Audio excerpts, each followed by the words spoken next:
Le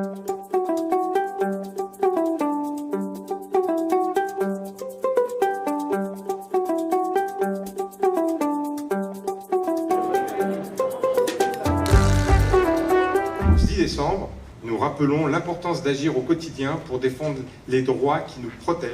Dans chaque département, chaque commune, se trouve une multitude d'associations rassemblant des personnes engagées, déterminées à s'impliquer au sein de la société et à protéger les droits de chacun. Aujourd'hui, pour commémorer cette journée historique à l'Institut français du Cameroun, nous avons fait le choix de les mettre à l'honneur en présentant leur action et en leur donnant la parole.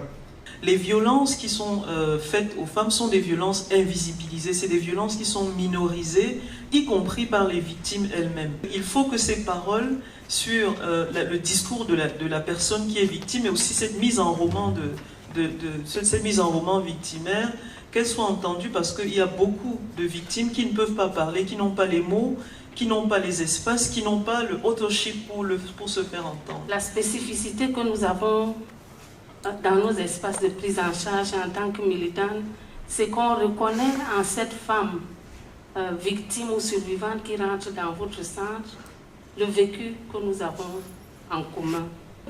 La façon dont vous l'écoutez, ça l'amène à s'ouvrir, et à ce moment, vous pouvez commencer à parler de ce qu'elle-même, elle veut exprimer et de ce qui l'a vraiment fait quitter sa maison pour arriver chez vous. J'ai décidé d'avoir le courage non seulement de témoigner, de dire les choses telles qu'elles sont, de prendre le risque d'être menacée, d'être violentée, d'être insultée, d'être mise au banc de la société parce que je dénonce ce qui est tabou dans cette société-là.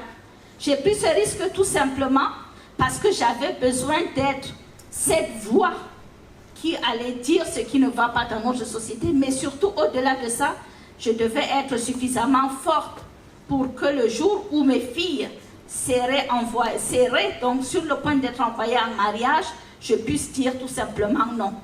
La littérature, pour moi, elle m'a sauvé la vie.